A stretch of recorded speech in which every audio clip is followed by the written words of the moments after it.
আমি ডাক্তার মোহাম্মদ আবুজার গাফফার। আমি একজন এন্ডোক্রাইনোলজিস্ট, ডায়াবেটিস, থাইরয়েড এবং হরমোন রোগ বিশেষজ্ঞ।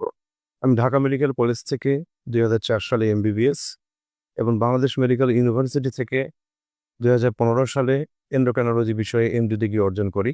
বর্তমানে আমি ২৫০ শয্যা জেনারেল হাসপাতাল নওগাঁতে আরএমও হিসাবে কর্মরত আছি। আমরা সকলে অবগত আছি যে বর্তমানে বিশ্বের অন্যতম ব্যাধি হলো ডায়াবেটিস। নন কমিউনিকেবল ডিজিজের মধ্যে এটি অন্যতম এবং বর্তমানে প্রায় প্রতি ৮ সেকেন্ডে বিশ্বের কোনো না কোনো দেশে কোনো না কোনো জায়গায় একজন করে মানুষ মারা যাচ্ছে ডায়াবেটিস সংক্রান্ত জটিলতায়। এবং ডায়াবেটিসের কারণে আমাদের লিভার, কিডনি, হার্ট, চোখ সহ ব্রেন, বিভিন্ন শরীরের বিভিন্ন অঙ্গ প্রত্যঙ্গ অ্যাফেক্টেড হতে পারে।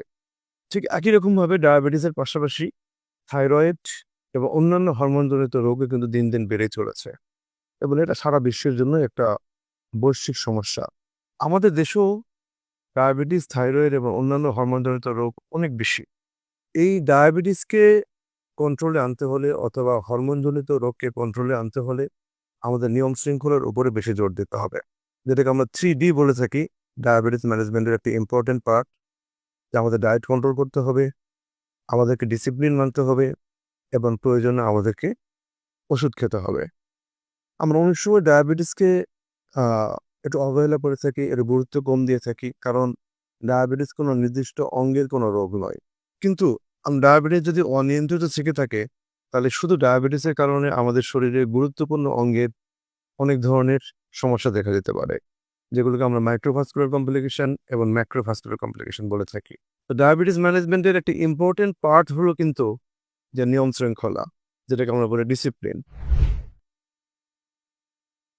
আমরা যদি সংক্ষেপে বলে থাকি যে ডায়াবেটিস ম্যানেজমেন্টে একজন রোগীর কি করা উচিত, যে অ্যাটলিস্ট আমাদের কায়িক পরিশ্রমটা অত্যন্ত কম হয়, যে প্রতিদিন কমপক্ষে 40 মিনিট করে, সপ্তাহে কমপক্ষে 5 দিন এবং কমপক্ষে 150 মিনিট হাঁটার অভ্যাস করতে হবে। এবং 2 নম্বর নিয়ম হলো যে অল্প অল্প কিন্তু বারে বারে খেতে হবে। আমরা অনেক সময় ডায়াবেটিসকে কন্ট্রোল করার জন্য একেবারে না খেয়ে থাকি অনেকেই। এটাও একদমই ঠিক না। পরিমাণে অল্প কিন্তু বারে বারে খেতে হবে।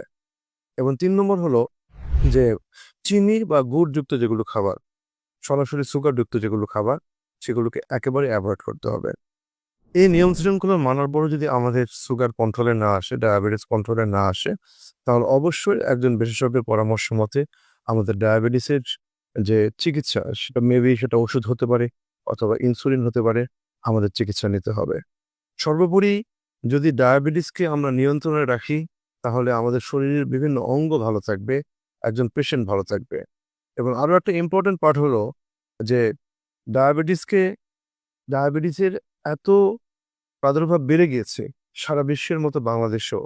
এখন আমরা বলছি যে ডায়াবেটিস রোগী নয়, বরং পারসন লিভিং উইথ ডায়াবেটিস, যে ডায়াবেটিস আছে এমন একজন ব্যক্তি, আমরা কিন্তু এরকম সম্বোধন করছি। সো ডায়াবেটিস নিয়ে কোনো আতঙ্ক নয়, কোনো হতাশা নয়, কোনো দুশ্চিন্তা নয়। সঠিকভাবে বিশেষজ্ঞ চিকিৎসকের শরণাপন্ন হয়ে ডায়াবেটিস, থাইরয়েড এবং হরমোনজনিত রোগের চিকিৎসা নিন। সবাই আমরা ভালো থাকবো। আমি ল্যাবের নওগাঁ শাখায় দীর্ঘদিন ধরে আমি এখানে রোগী দেখছি। বর্তমানে বৃহস্পতিবার ছাড়া বাকি 6 দিনই আমি রোগী দেখছি, শনিবার থেকে বুধবার পর্যন্ত বিকাল 4টা থেকে রাত 11টা পর্যন্ত এবং শুক্রবার সকাল 10টা থেকে রাত্রি 10টা পর্যন্ত।